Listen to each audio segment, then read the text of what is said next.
Free Agency 2018 hein. Les perdants, on a dit. Hein.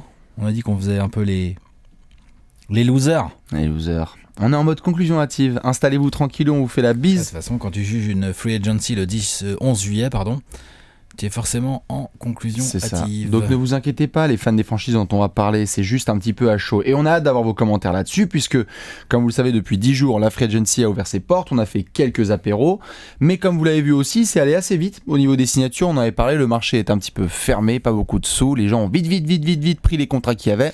Il n'y a pas beaucoup de gros joueurs encore disponibles. D'ailleurs, on l'a vu, avec certains exemples de joueurs que je qualifierais un peu de middle, des Sadeus Young, qui se dit je vais peut-être tâter le marché, puis après il fait oh bah non en fait tiens 13 patates à Indiana, je suis pas trop mal là dis donc hein, tu vois sûr.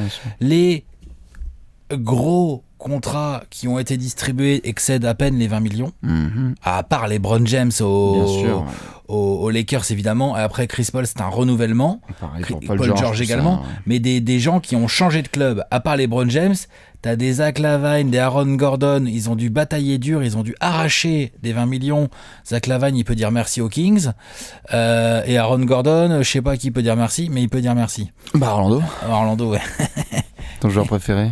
Ah ouais, et après derrière il y a plein de joueurs dans des situations finalement compliquées. C'est ça, tous les mecs, les Clint Capella, les Marcus Smart et Jabari Parker, on en a fait un article complet sur le site trashtalk.co, vous pouvez le retrouver d'ailleurs avec un petit peu les gros noms que vous pouvez encore avoir sur le marché. Il y en a premier commentaire. C'est ça.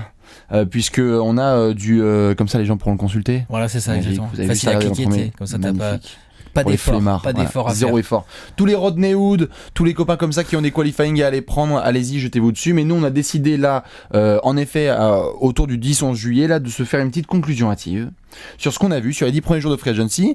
Et justement, on a discuté avec pas mal d'entre vous sur les réseaux sociaux. On avait envie d'en faire une petite vidéo sur les 10 premiers jours. Là, il y a des tendances qui se démarquent, il y a des gens où vraiment tu te dis leur été, qu'est-ce que c'est que ce bordel, et d'autres où tu dis bon c'est quand même costaud. Il y a des perdants, et il y a des perdants là, ils sont perdants au bout de 10-11 jours. Voilà. Honnêtement je pense on les considérera toujours comme des perdants à la rentrée, ça va être dur de remonter la pente. C'est exactement, et c'est d'ailleurs pour ça qu'on parle de conclusion hâtive, hein. Il peut encore y avoir des changements dans les 2 prochaines semaines ou les 2 prochains mois. Il peut y avoir des énormes surprises. Ou t'as un Kawhi qui débarque dans ta franchise et tout d'un coup t'es un vainqueur ou un perdant quoi. Voilà, tu vois, ça dépend. Et même un Marcus Smart peut changer la donne de certaines équipes. Capella et toute la compagnie. Capella, d'ailleurs, on voulait peut-être parler des Rockets. On a pris 5 équipes, 5 franchises dont on va parler tout de suite. Alex, je pense qu'on peut commencer en effet par l'équipe qui fait le plus buzzer en ce moment. Ouais, les Rockets, c'est évident. Parce que Houston, c'est du bad buzz. Tu viens de parler de Capella. Donc ce qui est assez intéressant, c'est peut-être pas le bon mot, mais en tout cas, quand on a fait la vidéo, pour ceux qui veulent aller la voir, on a fait une vidéo où on critique, faut le dire, assez sévèrement le fait de la signature au max de Chris Paul. On torche Chris Paul, on torche un peu les Rockets aussi quelque part. Enfin, tu vois, bien sûr. Voilà. Tout ce qui découle là, ces 10 derniers jours, sont des conséquences de cette signature de Chris Paul. Il y en a, je sais pas si tout est une conséquence de... Tout. Ariza qui se casse pour 15 millions aux Suns. Ariza, il l'a dit, genre... il l'a dit, il a pas dit genre c'est dégueulasse, voilà. Chris Paul c'est un gros con et je voulais pas rester aux Rockets. Il a dit les Suns me courtisaient grave, ça m'a fait plaisir quand même d'être bien courtisé. Et ensuite il a traduisons-les. Et ensuite quand tu regardes bien, Ariza a gagné 7 patates l'année dernière, maintenant il en gagne quand même 15. Il gagne 15 sur une saison. C'est quand même beaucoup mieux. Houston, on parle beaucoup de Trevor Ariza et des problèmes qu'il y a avec Clint Capella, mais t'as aussi Luke Mbamute. T'as perdu tes 2 meilleurs défenseurs limite. Enfin, je veux dire, Ariza, Chris Paul au max. Et en fait là où je suis surpris, c'est pour ça que je dis les Rockets, parce que les Rockets, même en signant Chris Paul au max, ils auraient pu mettre 15 millions sur Ariza. T'as les bird rights. Donc le proprio là. C'est dans la hiérarchie de leur drague. Ils s'y sont mal pris. Le proprio. Là, Tillman Fertitta, là qui a ouvert sa grande bouche quand il est arrivé en disant oh la luxury tax, ça me fait pas peur. Ça a l'air de lui faire un peu plus peur que ce qu'il a dit. Ça va faire un peu plus flipper évidemment. Non mais tu vois. Je pense qu'il s'attendait pas non plus aux 160 millions de Chris Paul. Et du coup, il se retrouve dans une situation, les Rockets, où ce qui est dingue, c'est qu'ils viennent de faire une putain de saison à 65 wins. T'es allé en finale de conf, t'as poussé les Warriors, on l'a tous dit. Si Chris Paul avait été là, tout ça. Ok, il était pas là, il était blessé. Ça l'empêche pas de prendre 160 millions derrière déjà. Bon. Et ensuite, tu perds Trevor Ariza, Là, tu viens de perdre le Kemba Amute. Ce ne sont pas des joueurs aussi forts intrinsèquement que James Harden ou même Eric Gordon, et bien évidemment pas de Chris Paul. Mais c'est le ciment dans la baraque. C'est les mecs tellement importants. L'année dernière, la force numéro 1 de Houston a été son attaque incroyable, mais si ça a aussi bien marché, c'est aussi parce qu'ils avaient une bien meilleure défense que les années d'avant. Les progrès défensifs d'une année à l'autre de Houston, c'est absolument incroyable. Et donc ces progrès défensifs ont été réalisés dans le sillage de deux aspects. Le premier, c'est la continuité, avec quelques ajustements finalement de Mike D'Antoni, tu vois, qui a un peu arrêté de faire jouer Ryan Anderson dans les matchs compliqués, qui a mis du PJ Tucker à balle, qui a mis du PJ Tucker à balle au poste 4 et tout, et aussi parce que tu as le personnel. C'est-à-dire qu'à un moment donné, quand tu as sur le terrain Chris Paul, James Harden, Trevor Ariza, PJ Tucker et Capella, eh ben, tu peux énormément switcher en défense. Les Capella, les PJ Tucker et les Ariza, ça leur fait pas trop peur de switcher sur les meneurs ou les arrières, ils peuvent tenir et tout. Là, qu'est-ce qu'ils sont en train d'essayer de nous faire croire? Qu'ils vont défendre aussi bien avec du Ryan Anderson, avec par exemple Melo et Ryan Anderson à la place de Ariza et Mbah a Moute par exemple. Oui, alors c'est pour ça me paraît compliqué. Oui, c'est pour ça. Me paraît vraiment compliqué. Tout à fait. C'est pour ça que je pense notamment qu'il signe Michael Carter-Williams, qui est bien défensivement et qui va essayer de s'intégrer. Enfin, ça reste un guard, quoi. Ça reste un guard, et d'ailleurs dans le stretching de Houston, j'ai hâte de voir Michael Carter-Williams, parce que bon, pour sanctionner à distance, on est sur du Michael Gilchrist. Bon, je suis méchant, mais bon, il y a un peu de ça quand même. Et d'ailleurs, qu'il shoot moins bien. On parle beaucoup défensivement, mais offensivement, Ariza et Mbah a Moute, au-delà du nombre de 3 points qui rentraient et l'efficacité, le fait que quand des fois t'avais Chris Paul et Harden qui étaient doublés et tu donnes la balle à Ariza et que c'est un mec qui peut mettre le ballon sur le sol et aller créer un petit peu, ils vont le sentir, hein, à mon avis. Hein. Ouais, ils vont le sentir vraiment dans le jeu. Ils vont le sentir dans le jeu, ils vont le sentir dans le collectif. Et ils vont vraiment le sentir en défense. Ouais, et dans l'alchimie, on va voir. Il y a le dossier Carmelo Anthony, évidemment, à aller chercher. Aujourd'hui, ils ont envie d'aller juste qu'on fasse l'update maintenant. Là, ils ont envie. Ils sont vraiment déter à aller prendre Melo. Hein. Mais ça, c'est Chris Paul. C'est Chris Paul et les Rockets d'une manière globale. Mike D'Antoni, je doute très fort qu'il ait envie d'aller chercher Melo. Oui, mais même d'une manière globale, je pense qu'ils le sentent. Là, ils laissent passer 2 gars, ils ont besoin d'un gros nom. Ouais, voilà, c'est ça. Ouais. Bah, j'aime pas du tout. Et c'est pour ça qu'on les met dans les perdants. Pour moi, au bout de 10-11 jours, ils sont dans les perdants. S'ils n'arrivent pas à garder Capella, ils sont dans les archi-perdants. Alors là, si tu perds Capella, c'est archi-perdants. Tu peux te faire attraper. Ils étaient dans la discussion de faire chier les Warriors. Là, rien que déjà, t'as pris un sacré coup sur la caboche, parce qu'en plus, Golden State, on en parlera peut-être dans une autre vidéo. Et là, si tu perds Capella, bon, bah, t'es même plus dans la discussion, quoi. Bah non. C'est terrifiant. Non, c'est sûr. C'est terrifiant. Et donc, du coup, entre le max filé à Chris Paul, les pertes de joueurs, les joueurs par lesquels ils veulent potentiellement les remplacer, la perte en shooting. Non, Houston, je pense qu'on va s'en souvenir de l'été 2018 s'ils font. Ça sent pas bon du tout. Deuxième équipe dont on va parler, évidemment, là c'est pour Bibi, c'est les Spurs. Faut en parler. Ouais, j'étais obligé de représenter. Les Spurs, évidemment, parce que au-delà de l'affaire Kawhi Leonard, qui juste d'un point de vue image, c'est pas de la free agency, mais au-delà juste de l'image de la franchise, on prend tellement cher là depuis 3 semaines, un mois. Et la franchise. Le joueur et la franchise, bon là c'est terrible.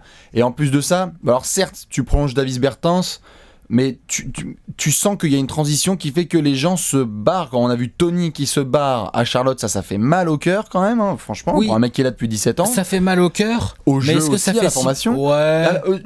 Tony avait perdu en temps de jeu, mais c'est juste en termes de socle en fait. Si tu veux. C'est que c'est pas un mec qui allait être so valuable pour la saison prochaine, mais c'est juste un chef d'orchestre. Moi j'aurais bien aimé une saison de plus de formation pour des jeunes Temeray. Ils ont mis 10 millions pour 2 ans, les Spurs pouvaient les mettre. Hein. Oui, apparemment c'était moins, en tout cas, ils étaient juste Charlotte a mis 10 millions sur 2 ans. Oui, voilà, les Spurs voulaient pas les mettre. Bah ouais, donc ça veut dire qu'ils ont estimé qu'ils pouvaient se passer de Tony tout de suite. En tout cas, ça fait mal, tu vois. Je veux dire, tu perds Tony Parker, au niveau 17 ans. Les fans, en termes de structure, dans le cœur, en termes d'émotion et tout ce que tu veux. Mais même pour les joueurs, hein. Même pour les joueurs, hein. Quand t'as un mec qui est là tous les camps d'entraînement qui est là, bah les vétérans comme ça qui sont là tout le temps. Ça se trouve des June Temeray et Patimi sont très contents depuis avoir Tony Parker dans les pattes. T'en sais rien en fait. Oui, mais bon, Alex, à ce moment-là, on veut dire qu'on sait rien de ce que tous les joueurs pensent. Il s'avère que des June Temeray dit publiquement qu'il était content d'avoir un mentor comme ça auprès de lui, quand même, d'avoir un gars qui a remporté des bacs, qui a été MVP des finales et qui lui apprend comment faire un peu le boulot. Comment ça se fait que les Spurs n'ont pas mis 10 millions sur la table sur 2 ans alors? Parce que au niveau sportif, il y avait déjà des meneurs qui étaient sous contrat et que ça servait à rien au niveau sportif qu'il soit là. Tony, il était quoi, 3e meneur là des Spurs. Ça va pas grand chose. Et à la limite, Tony, c'est pas le plus gros. Il y a aussi du Kyle Anderson derrière qui est parti. C'est pas un incroyable joueur, mais en ailier, il était important. Il avait fait une assez bonne saison. Donc là, il part à Memphis. Donc ça fait un autre joueur qui part. En fait, tu te retrouves juste avec cette espèce de transition où on sait pas trop ce qui va se passer avec les Spurs. Tant que le dossier Kawhi n'est pas réglé, c'est un peu touchy. Qui est-ce que tu récupères? Est-ce que tu commences la saison prochaine avec Kawhi Leonard? Comment est-ce que tu fais ça? Non. On est censé dire non, mais en même temps... Non, mais il faut se mettre dans la tête que moi, je fais partie de ceux qui pensent que Kawhi Leonard ne rejouera jamais sous le maillot des Spurs. Oui, je fais partie de ceux-là. Oui, après, peut-être que je me trompe, mais je vois pas comment, avec tout ce qui vient de se dire, tout ce qui vient de sortir du côté du clan Kawhi, tout le côté genre les Spurs qui se la jouent, on n'est pas pressé, les Spurs qui mettent un peu des raffus aux Sixers, qu'on fait une offre, je sais plus ce qu'il y avait dedans, là, il y avait Saric, un pick de draft, il y avait peut-être pas assez selon les Spurs ou quoi, les Lakers qui soi-disant devaient y aller, puis finalement pour l'instant n'y vont pas, hein, sauf si j'ai raté les infos.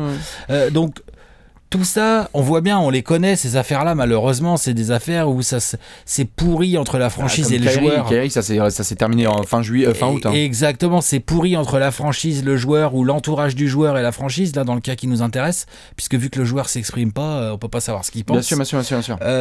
Mais clairement, pour moi, si je suis dans le staff des Spurs, dans le front office des Spurs, je fais tout ce que je peux pour essayer de trouver le trade le moins pourrave possible, parce que plus cette situation dure, moins c'est bon pour les Spurs. Non, c'est sûr. Le chrono contre San Antonio, c'est ce qui fait d'ailleurs qu'on les met dans les perdants, c'est que t'as la situation Kawhi Leonard et t'as les free agents. Du coup, en plus d'une manière globale, la franchise en termes d'aimant à joueurs, là, tu en prends un coup. Hein. Ils vous bloquent du cap. Tu nous bloques de la place financière. Ils te bloquent de la place financière et ils te bloquent de l'aura. Effectivement, t'as raison. Au niveau image, c'est dur parce que les San Antonio, depuis 2-3 ans, bon, il y a eu des trucs bien après. Hein. On parle de Marco Belinelli, Rudy Gay, Danny Green, tout ça, ça reste, c'est sympathique, mais c'est quand même. Je pense que les fans des Spurs, vous pouvez vous exprimer quand même. C'est quand même un été, pourrave. Ah, c'est dur. Et là, on n'y est pas encore. Attention à Manu. Hein. Manu, il est sous contrat, mais s'il prend la retraite, alors là, c'est la totale. Oh, il l'aurait déjà dit, non? Oh, il prend le temps. Hein. On est le 10 juillet. Hein. Non, d'habitude, il prend son temps un peu. Il va avec avoir 41, là, c'est quand son anniversaire à lui, là? C'est là? Même 42. Non, 41, ça je suis sûr, et je sais que c'est en juillet, mais je sais plus quel jour. Mais bon, voilà, c'est vraiment dur. Les Spurs ont été obligés de les mettre dedans. Rockets, Spurs, autre franchise? Ouais, je pense qu'on peut quand même parler des Cavs. Tu crois qu'on peut parler des Cavs? Dans les perdants? Ouais, quand même. Ah c'est pas quand même, c'est sûr et certain. C'est sûr et certain, les Cavs, désolé les fans, un PLS, mais bon là... De toute façon on les voit, là, on rigole bien, d'ailleurs on discute avec les fans des Cavs sur les réseaux sociaux, où ils sont là en train de chercher les meilleurs trades, ça joue de la trade machine là. Donc là, les mecs se sont tatoués ESPN sur le... Ce qui est assez intéressant, c'est de voir le décalage, que ce soit chez les fans français ou chez les fans américains des Cavs, le décalage entre leur discours et celui des dirigeants. C'est-à-dire que les dirigeants essayent de nous faire croire encore qu'ils vont avoir une équipe très compétitive, alors que les fans me semblent plus être en mode genre faut tanker quoi. Tu vois, faut tanker, faut y aller, ou désosser au moins. Faut faire des trades, faut récupérer des pics, enfin tu vois, genre reconstruction. Mais après ça c'est la com, je trouve ça normal de la part d'Altman. Je dis pas que c'est pas normal, je dis juste qu'est-ce que t'essaies de nous faire croire, gars? T'essaies de nous faire croire quoi? Qu'avec Kevin Love en franchise player et Tristan Thompson en lieutenant, tu vas faire quoi avec ça? Non, alors oui, le seul point que je veux dire. Tout à fait. Le seul point que j'accorde à Altman notamment quand il parle comme ça, c'est que tu vois comment la cote des joueurs comme Kevin Love, Tristan Thompson, Gérard et Jordan Clarkson, qui sont donc tous les joueurs à plus de 10 millions, je dois en manquer un, mais ça doit être à peu près eux. Tristan, oui, tout à fait. Ces joueurs-là, la cote a quand même grave chuté pour eux sur le marché la saison dernière, vu tout le script qu'il y a eu autour de LeBron et Solo, etc. Je comprends que le mec puisse redémarrer la saison. Sûr. Et que Kevin Love, s'il nous fait du 22-11 et que Tristan, il fait son taf et que Clarkson, etc., là tu les trades. Bien sûr. Donc j'arrive à comprendre le timing. Je suis d'accord pour dire qu'il y a peut-être un timing à respecter et que les Cavs ont peut-être intérêt finalement à démarrer la saison, sauf offre intéressante de trade, je vais y venir après, avec le groupe, le même groupe sans LeBron, avec Colin Sexton à la place, quoi. Et Tyronn Lue en coach. Ouais. Remarque, il a fini Promotion. par l'avoir, son poste de coach. Hein. Finalement, Tyronn Lue sera coach des Cavs, c'est bien, au bout de 3 ans quand même. Mine de rien. Non mais à partir du moment où tu perds, à partir du moment où tu perds LeBron fucking James, c'est bon, t'es dans les perdants. Après on va voir ce que ça va donner par rapport. Non mais c'est trop chaud. Ce game c'est trop chaud. Et donc là il y a eu pas beaucoup de rumeurs, ne serait-ce que des rumeurs autour de Gérard, Tristan. Il n'y a pas eu trop de rumeurs. Les seules rumeurs qu'il y a eu, à ma connaissance, c'est autour de Kevin Love. Je le sais parce que notamment il y en avait avec les Suns. Korver. Ah oui, Korver aussi. Korver c'est très sérieux comme mais Kevin Love c'est très sérieux dans le sens où tu peux vraiment espérer avoir des contreparties. Ouais, 25 millions. Oui, mais si tu vas voir les Suns, Tu peux avoir... Oh, vous tombez dans le panneau, vous ? Non, ça dépend quel panneau. Parce que là, quand tu écoutes les fans des Cavs, faut filer John Jackson et la maman de Devin Booker. Non, et Devin Booker, ouais, et voilà. ça, Ouais, tu vois, donc là, voilà. Donc ça peut être possible. Et ça complète pas niveau financier. Bon, je t'ai dit André Ayton, si Devin et Booker, Tyson ça Chandler. complète grave maintenant, je te le dis. Il n'y a pas de souci. Mais non. Mais plus sérieusement, Josh Jackson, faut arrêter de rêver, c'est hors de question. Vas-y, Par enchaîne contre, sur les Cavs. Il y a un petit package que les Cavs, et je me demande c'est pas inintéressant pour les Cavs d'avoir un pic de draft des Suns qui vont pas être non plus, les Suns vont pas avoir, les Suns vont pas faire le top 4 de l'Ouest l'année prochaine. Enfin, bien, on en parlera au moment des previews, mais donc t'as un pic de draft pas inintéressant, ok ? Ouais. Donc c'est toujours ça de prix. Si tant est que les Cavs fassent une saison pas terrible non plus, ça te fait 2 pics de draft, le leur et celui des Suns qui sont intéressants. Atlanta, le pic des Cavs. Ah bon, bah voilà. Ah, ils ont pas leur pic l'année prochaine, les Cavs ? 10 protections. Ou j'ai plus la protection, mais en tout cas Atlanta a celui des Cavs. On s'est mis bien. Parce que qu'est-ce qu'ils vont C'était faire ? Ouais, donc pour eux, un trade avec les Suns peut les intéresser mais vraiment. Il est protégé, donc attention, les Cavs peuvent vraiment bottom de ouf. Et pour faire le compte en termes de salaire, on te file TJ Warren, Jared Dudley et Dragan Bender ou Marquis Chris. Il les clash à la trade machine et l'autre il est depuis une semaine.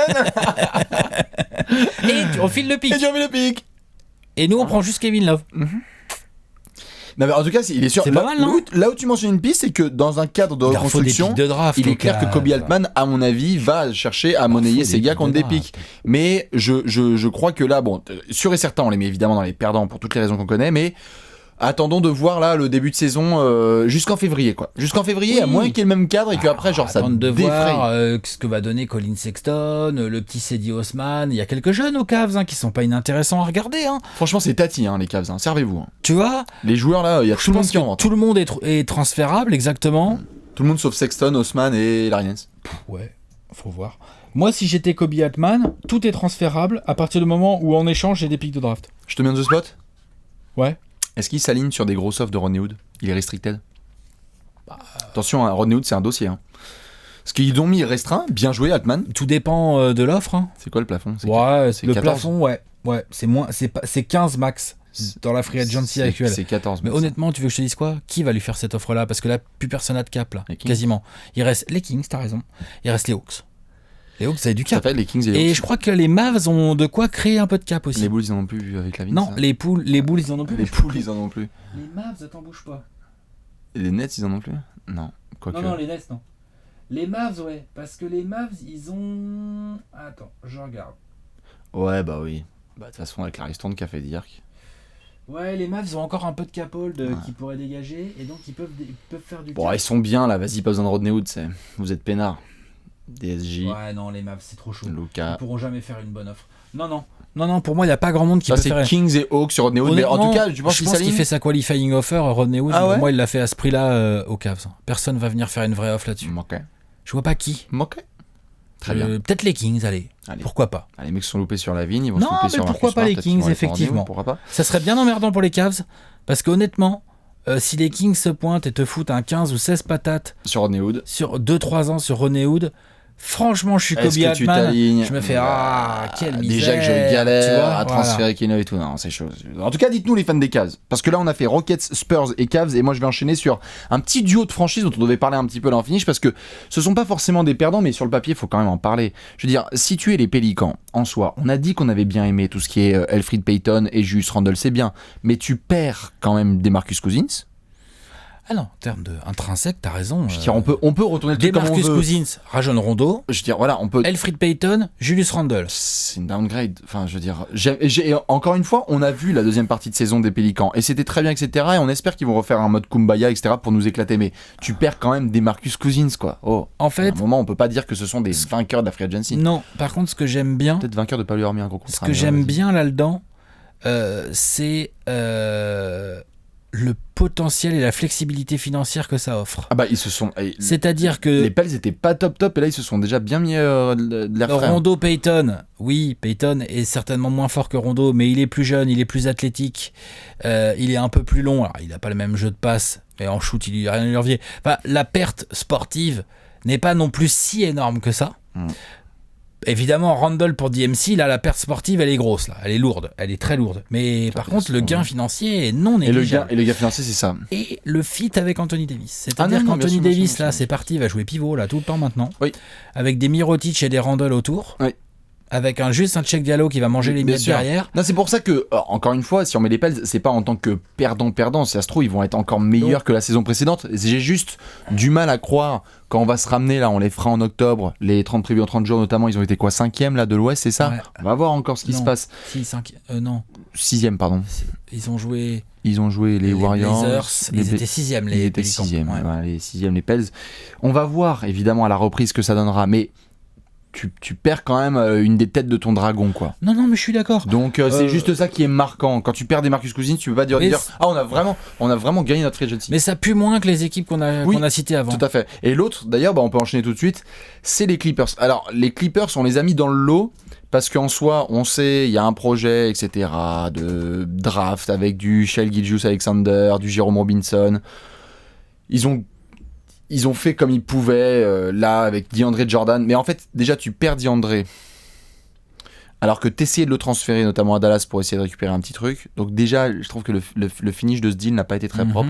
Parce que Dallas s'en sort, d'ailleurs. Parce qu'ils auraient pu y lâcher. Ça aurait pu être un sign and trade, tu vois. Au final, mais je pense que Dallas a dit à DeAndre, ce coup-ci, si tu veux venir, mec. Voilà, gros, on attend 24 heures de plus et let's go. Il n'y a pas de trade, voilà, exactement. Voilà. Donc juste, tu perds DeAndre Jordan. Tu prolonges Doc Rivers et tu prends Mike Scott et tu transfères Austin Rivers contre Marcin Gortat.